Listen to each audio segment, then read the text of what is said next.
Before I start the video, I want to say rest in peace, Ken Bates. Ken was the chairman of Chelsea Football Club and practically saved the club in 1982 and brought the club to the top level before setting it off to Roman Abramovich. Ken signed some tremendous players and led Chelsea's rise to the top level in the 80s and 90s and was a huge part of Chelsea's history. So rest well, Ken. My condolences to Ken and his family. Belgium are officially out of the World Cup in the quarterfinals after losing 2-1 to Spain. Spain have now progressed to the semi-finals and will face France, and one of those teams will go on into the World Cup final. Perhaps one of those two could be the World Cup winner as well. And this has set up the third knockout meeting between Spain and France in the last 3 years. They met in the Euros semi-final, they met in the Nations League final, and now they are meeting in the World Cup semi-final as well.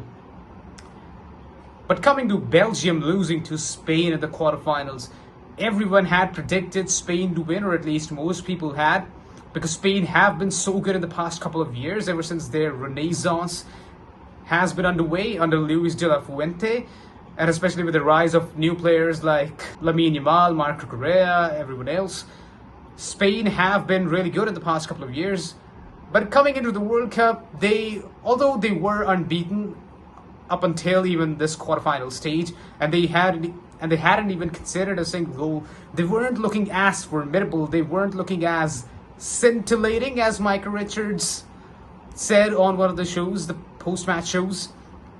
They weren't looking as electrifying as they always do, as they have done in the past couple of years.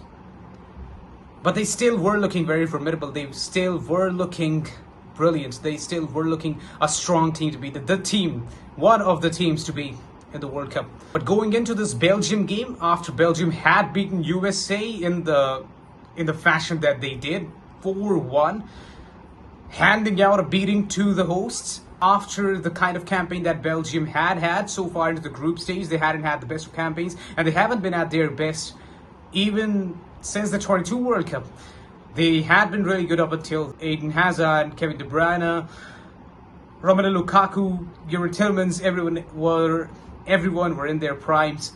Thibaut Courtois has been their main weapon. He's been their leader. He's been their primary player. He's been their number one player for years and years now. But Belgium haven't been on the level that they needed to be. Against USA, we saw some flashes of the team that Belgium had fielded in the past decade. But going into the Spain game, Belgium had an injury right before kickoff. Youri Tielemans went off injured and Hans Vanaken came in for him. And I think that really hurt Belgium, because Tielemans has been perhaps their primary weapon, their star player. Tielemans has been one of Belgium's best players in recent years. He's been tremendous for Aston Villa. He's played a huge role in their success. Aston Villa won the Europa League this season as well. Even against Senegal, Tielemans had scored twice. He had performed brilliantly throughout this World Cup for Belgium. But him not being in this team, him going off injured right before kickoff, getting injured in training, I think that really hurt Belgium. And what didn't help Belgium, I think, was their attitude towards this game. Against USA, they had this motivated mindset. Against Senegal, they still had this motivated mindset. They still had this mindset of coming back from the jaws of defeat. But against Spain, I think they were a little too cautious for their own good. I think they were a little too passive, let's say, against Spain. I think they expected Spain to be really active, to be really fighting for the goals. I think they expected Spain to be coming at them ferociously, fiercely with those goals. And there has been a lot of talk with Lamine Yamal and the goal threat that Spain possess, all the great attackers that Spain have, and as much talent, as much ferocity, let's say, Spain have in their attack. I think it wasn't completely on display in this game. And I think it hasn't been completely on display in this entire World Cup campaigns. They've won their games 1-0, 2-0. They haven't really won their games 5-0 or 6-1, something like that. They haven't really scored a lot of goals in any of the games. And I don't think they really need to. But they do possess the strength, they do possess the talents to do that. But I think if Belgium had been a little more deliberate, I think if Belgium had been a little more ruthless, if they had been a little more challenging towards Spain, I think they really could have had an answer to Spain's problems. And to an extent, they really did. It was still 1-1 up until the 88th minute. Courtois had gone off injured in the 70th minute. He still could play on. He still could handle some long shots, as he had said in the post-game interview. But the manager didn't want to risk him, and thus he had to go off. Tielemans, Man United's keeper, came in. He has been decent for Man United. He has been at least better than what Man United had the past few years with Urana. But he did commit an error then. He did commit an error from Pau Cubarsi's shot, on which Mikel Merino ultimately capitalized on. And Mikel Merino is not the kind of player who is going to let these kinds of mistakes go unnoticed. He will pounce on these errors. He will pounce on these basic goalkeeping errors if you do commit these. But Belgium, if they had tried a little more, I think they could have had Spain's number. Both of Spain's goals had come off rebounds, basically. But then Belgium had responded with Ketelaere's goal. And Ketelaere has been crucial. He has been integral to Belgium's success in the past few games. He had scored twice against USA too. He is a really talented player, and he has turned it up a little bit for Atlanta in the past couple of years. But Ketelaere is still not at his potential. He's still not at the level he can be, and I think he will be at that level in the coming years. But after Belgium's golden generation has gone by, after Belgium's best players are retiring now, it is really interesting to see how the team evolves. It is still really interesting to see how the team views itself. Because if they were really attacking, if they were really coordinated in their attack in the past few years, the past decade, especially with players like Hazard and Tielemans and Kevin De Bruyne and Lukaku even, and now with Trossard as well, they have been really attacking. They have had the kinds of players who you would trust to beat those low blocks, to beat those defenders, to beat those bus parks, let's say, in games, to decode all those defenses, as Hazard had done in the 2018 World Cup as well, where they finished third. But ever since Hazard has retired, has got away from the team, I don't think they've quite found a replacement for that. And Jeremy Doku has been a bit of a replacement in that sense. Jeremy Doku has come out as someone who can be a threat to defenders, and he was a bit of that figure against Spain as well. Micah Richards also pointed out in the post-match show, he was threatening to decode those defenses. He was threatening those low blocks as well. But it's still not quite at the level that Hazard and KDB were doing in their primes. Even KDB isn't doing all of those things like he used to. And this is something I think Belgium has to expect from their national team now. They still have to find those players, find those talents who could do so for them.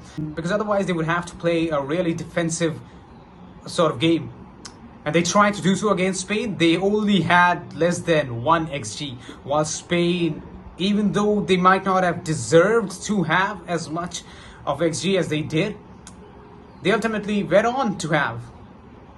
They ultimately went on to have those spaces. They ultimately went on to explore all those areas of the pitch where they could find spaces to attack, where they could find potentialities of chances. And this is the problem I have with Belgium. They are allowing a lot of this to happen to them.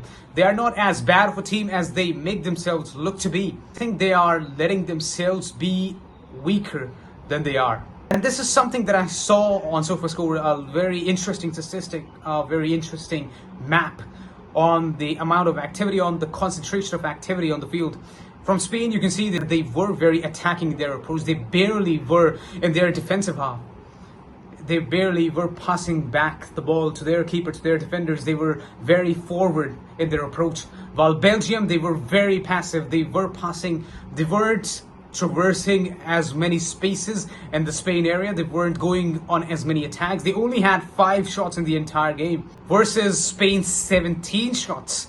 a lot of that credit also goes to Lamine Yamal, because even though he has not scored or assisted a lot in this World Cup, this is a threat that he possesses. He only scored once in the Euros and they won the Euros. He also said this in the interview, the post-match interview.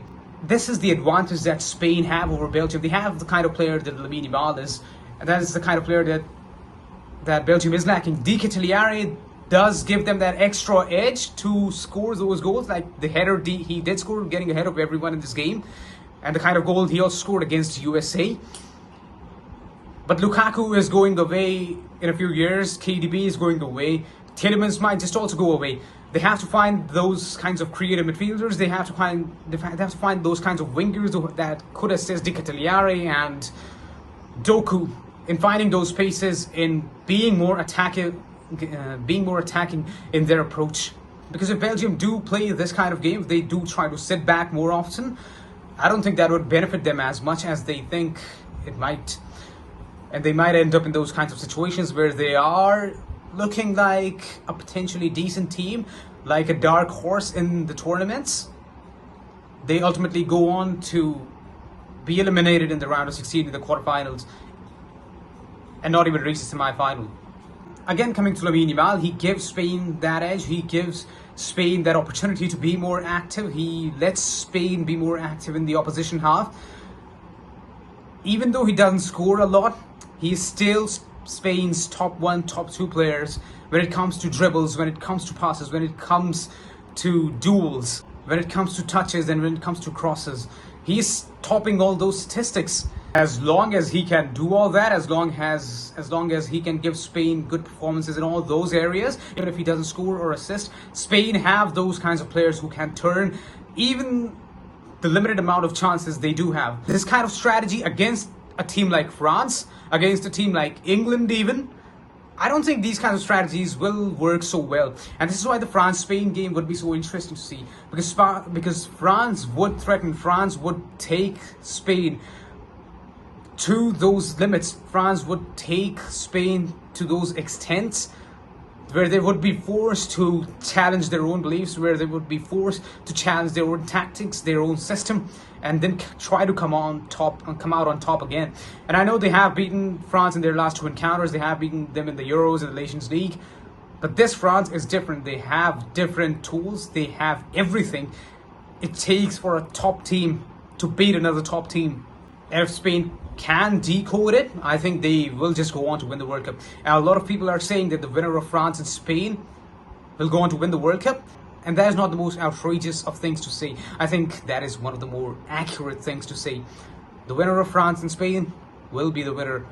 Unless, and I do mean this really, Thomas Tuchel's England have something special. And I do believe there is something special about England this time.